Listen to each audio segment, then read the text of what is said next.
Sunday morning after the ball last night, we are at WARDYS. He's going to go and show us where the cereal site is going to be in June. So, around windy, it's going to be pretty windy now still. I'm glad it's not just us that gets loads of rain, but to be fair, it looks pretty well trained. I can't believe how flat it is though. I said it's flat, yeah. It's got an alien concept to it. Yeah. Even the tracks are flat. Yeah. What you said, that's eight years of wheat.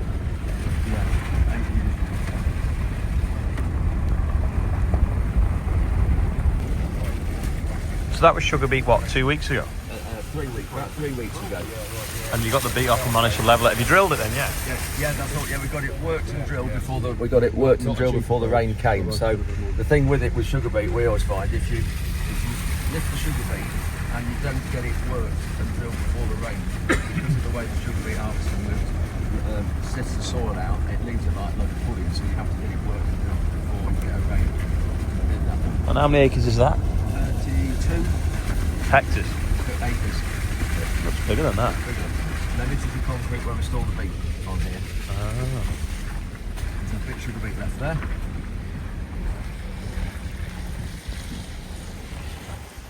That wouldn't fit in the wagon. Yeah, that's right. That was left over from below. So what we'll do with that, we'll take that up to the other farm. We've got sugar beet up at the heath, so we'll take that up to there, and it'll go in the next lorry load. And then this, you need 6 sugar beet for 1 bag of sugar. Really? So 6 standard sugar beet, yeah, for a standard. And that's what it's cleaned out of it? That's what it's taken out. That's what the cleaner's taken out, all that. So you just spread that with a muck spreader? Well, yeah, but we'll do that next summer. It's rotted down. But the thing is, we always put it back on the same field that it's come off, because you can get disease. You get violet root rot, so you always need to put it back. We always try and put it back on the field it's come off. So because that field's drilled, it'll have to wait till next summer. It's definitely rained if that drain's running like that. Look at that. That's taking water all out from that end of that track there. Yeah. But this is the back. If we'll turn around here, this is the back we cleaned out properly. This about a year ago as now. Did that really, and we took all the bank off. There was all bushes growing down into the water. We had a tree cut and took all those off down there as well. Did you make it intentionally bendy? And that's how it was. We actually took 1 or 2 out. Actually, it was worse than that a year ago. And then look at that side. You'd swear someone had made that though, wouldn't you? Yeah, you would. Yeah. I wonder if it's been done on purpose at some point to kind of try to slow the flow down. This is one of the fields for the cereals event, and you can just see all the white bits there. That's all fleece covering oilseed rape to stop the flea beetle getting it. So all those bits have got crops underneath. And then the sprayer's arena, sprayer's arena is right down the bottom corner in the valley bottom, and that's where that's going to be. And there's a plot of wheat already drilled in there now, and all the grass we've broadcast it rather than drilled it. We'll just go and look at the next field and show that. But this field's 54 acres, this one. And then on the left here, where this sugar beet is, we need 17 acres of car park up this side, right up this hedge side. Right. And there'll be a car park this side of the site, and then there'll be another car park. The other side. Let's see if I can zoom in on that. You can't see through the window because of the heated window. Tell you what, that's better. You can see the fleece now. Stop the flea beetle on the OSR trials. and if you look at the grass, you can see the grass isn't in rows. It's broadcast, so you'll get a lot better coverage with it than if you drill it. Yeah. So this straw's destined for Cumbria, for Charlotte. It's destined for Charlotte. We were due to get it to her this week, but it hasn't quite materialised. Top quality Lincolnshire barley straw. If we started like that without hay caps, it'd be black by now. The top has gone. The top's out there. Yeah. Don't tell her. So that field there is going to be the car park. No, the trade stands. Both car park the far side, trade stands this side. Yeah. Oh. And then, so the lane's going to be in use through here, and we're going to open this up, and then there'll be a main thoroughfare through the middle. So behind us, you'll just see when we drive up here. This is the main walkway. There's like a promenade right through the middle of the site here. There, you can just see right through here. Oh. And there's already some flagpoles up there in the distance now. The arena's on the right. There's a spray. That's it. Oh, spray arena there. That's a stack of straw and a half, isn't it? Look at that, yeah. Jesus. I don't fancy putting that sheet on in weather like today. Well, it's stayed on, isn't it? It has. They're the top bales that you've stuck like that to dry out, like Stonehenge. Yes, like Stonehenge, yeah. You can just see the middle line, you've got half the bale is a different colour. Yeah, where it's soaked in. Yeah. Lincolnshire. Yeah, Lincolnshire. So we're on top of the only hill in Lincolnshire. Yeah. Yeah, the only hill. The highest point. See if we can zoom in. Oh yeah, you can actually see it as the cathedral. Yeah. That's about 15 miles away. 15 miles, Jesus. Clear, isn't it? We're back from getting something to eat, and Andrew's going to explain what the difference is between this and that. Hold on. So come on then, that's a Unipress. So this is a Unipress. So the difference here between this and the Cultipress is what we call the DD ring. So this is the rollers. So there's a sharp edge here that goes around and crushes the lumps and firms it. Now this has got one line on it, that's why it's called Unipress. It's got tines, double row of tines, it's got hydraulic levelling boards, whereas this one has still got the tines, and they're spring-loaded tines rather than rigid. It's got the levelling boards the same, but it's got two lines. So if a lump comes through here, Yeah. and this ring doesn't crush it, then this back ring here will crush it. And so it comes out really nice and firm, it's weatherproof, and it does a cracking job. So what conditions would you use that in compared to that one? So that one, the Unipress goes behind the Solo, so which is the machine, it's not here actually, it's just been washed, it's in the other shed. So the Unipress goes behind the Solo, which is discs and tines, and that just does a nice firming and levelling job, whereas this is a final job before you put the drill in, before you seed it. So Right. this really does knock it about and does a... But could you leave it over winter after that? Yeah, sometimes you do, but the only problem with it is, because it's intermesh like this, and it firms it nicely, it doesn't dry so quick in the spring. Yeah, because you've not got much surface No, area. exactly. Leaves it too level. Because I was looking before and I was like, I'm sure you pull that behind something, but I was like, well, it doesn't go behind that or that. That's right, and when we always do that, put that behind it. So that's that. And there's the mole plough, the twin leg mole that we bought. Yeah. This spring, I did a lot with it, and the RX manages that really, really well. Does a cracking job. And then Right. those 12-metre rolls there, they're 10 years old they are, and really good 12-metre set, brilliant for what we're using for. Now, back here, with the 6-metre cambridge rolls, but these have got what we call breaker rings on, so you can't see because it's much weight on them, but they move. Yeah. And because they move, they stop it bunging up so much when it's a bit tacky. We haven't used these hardly at all, because I bought those in a sale about 5 years ago and paid £2,500 for Wow. those. That was, I know, that's That what was I a bought. bargain. There was a steal. And I thought, we'll just buy them. And our little stewardship areas, real small areas, we use them, but so we only use them. Yeah, because you've got them ones, yeah. Exactly, those 12-metre ones. So this is what they call Simba Express. Now with this, it's got two lines of small discs at the front, and you can alter the angle of these. Yeah, because they're on that bolt, aren't they? On that, exactly, they're on there, look. And so if you just come here, Ollie, you can see, look up there. Yeah, right, You can see that Turn the buckles. turnbuckle up there, and it alters the angle of them. Then what we also did, we put hydraulic rams here. Yeah. That used to be a turnbuckle on there. Right. But we put hydraulic ram with shims on, and then that alters the pitch between front and back. Right. And so we did that. So these are spring loaded. So if you look at that, Yeah. so that's spring loaded, and then again the good old DD at the back. Now these are 700mm diameter, whereas these on the 600 or something. They're 600. That's 700 on the. Well, did they invent the DD ring? They did. Yeah. Simba invented that, and it's like two letter D's back to back, and it's like two cereal bowls that you put your Kellogg's in the morning. Yeah. But they're brilliant because this is the cutting edge Yeah. that chops lumps, and then this stops it sinking in and firms it. Yeah. So it's really, the seed to soil contact really good with that. And then that what you drill your OSR with? Did you Yeah, you built that with them? Yes, we did. So that started life as a 6-metre solo. Yeah. Discs and tines. We took all the front off, and Philip Wright Resolutions, he helped, who was one of the directors of Simba at the time, he helped us design it. So all we've got is 11 low disturbance legs, and then when this wing folds down, and then this folds down, this is the seed outlet, so the seed is in line with the legs. So it's 6 or 8 metre? 6 metre. And then this is the next machine to be washed, but I don't want to touch this too much, it'll all drop off. But this is A bit did before on me.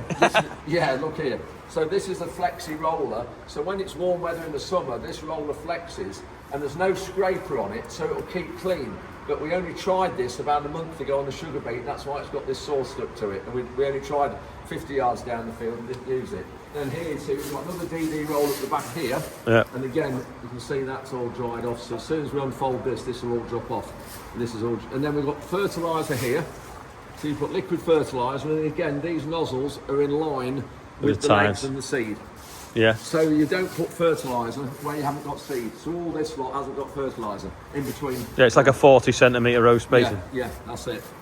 So that's that. And then you've got 1200 litre fertiliser tank. So we always get the fertiliser in the 1000 litre IBC, so you can always have a little bit left in before you just dump another one in. Right. So that's that. And then Just the drill. and then the drill.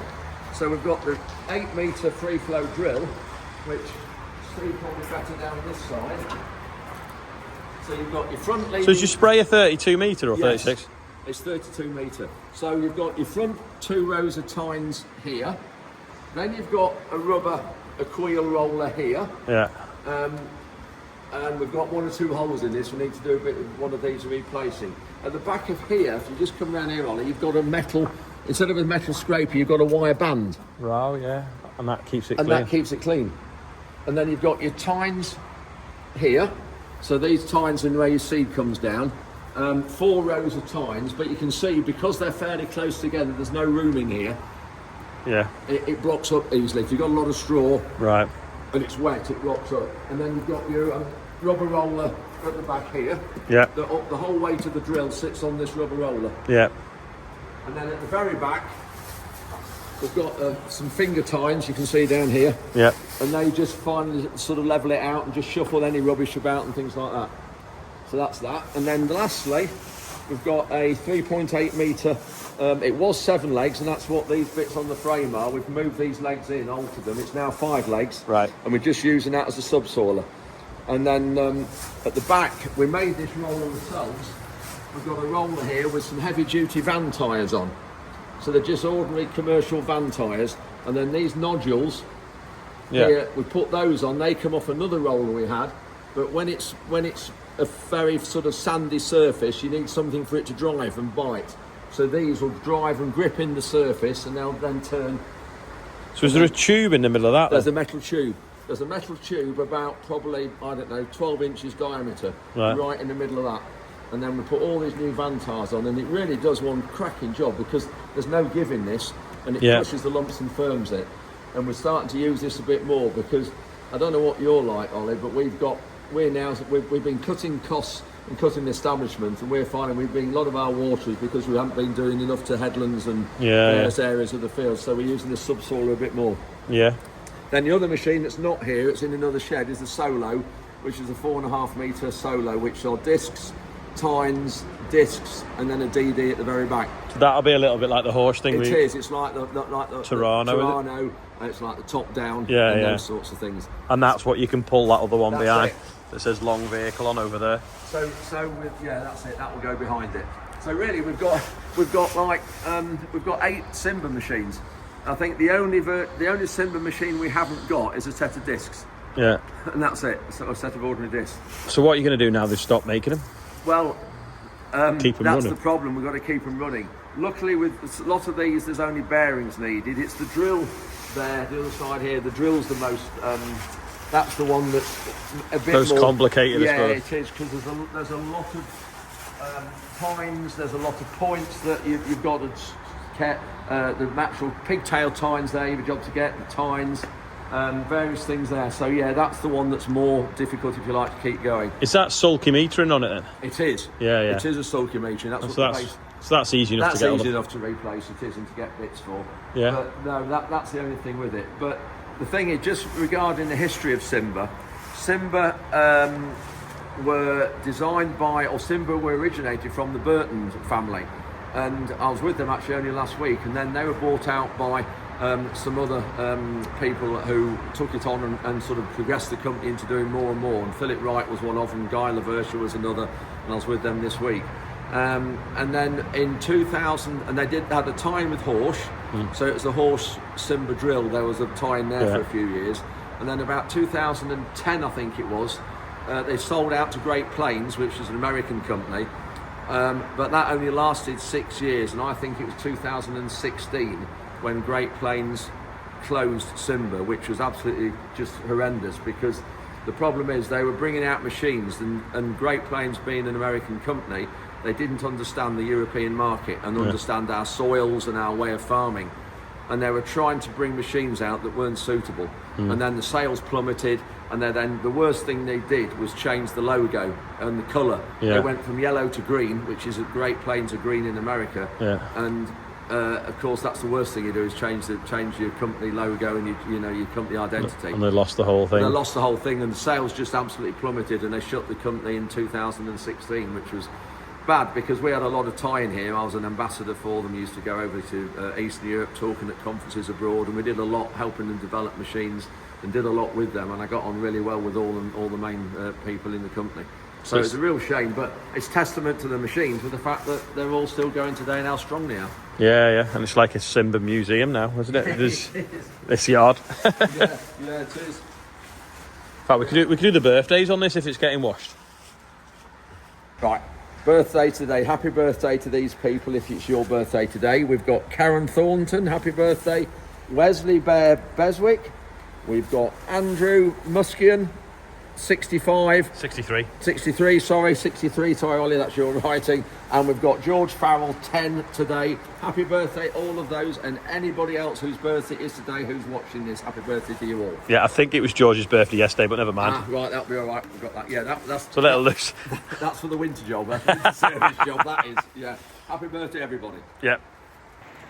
Thanks, Wardy, for showing us around. Don't forget, check out Wardy's Waffle. Is it out today yet? Yeah, Wardy's Waffle out Sunday morning, 8 a.m. So today's is out, and midweek Wednesday evening as well. So thank you. Yeah. Yeah, and also while we're both here, the 16th of December, the London Palladium. We need to fill it. We want to fill it so that we can say it was a sellout, and also it means that there'll be a slush fund for the next move, the next project, the next push at the government. So it doesn't matter if it's farmers, does it? If it's in the audience, if your farmers in the audience, everybody, we need to fill the seats. That's the most important thing. And we're going to have people on stage from hauliers, hospitality trade, everybody who is affected seriously by BPR. Yeah, and other farmers as well. So we've just got to keep putting pressure on the government that we're not going to take this lying down. So get yourself there. It's 12 till 3, so you can come the night before and go shopping. You can come and go shopping afterwards and have some drinks, call it a Christmas party, whatever you want to do, or you can just get the train there, come to it, and then go back home afterwards.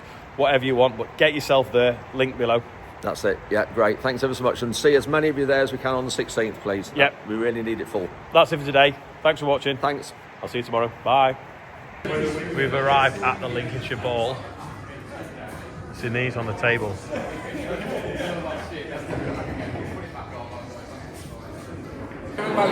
Wardy's got a child's glass. I have. I've got a kid's glass here, and it's empty. Lincolnshire Ball with Tom. Now, today's quiz question is, who is the oldest?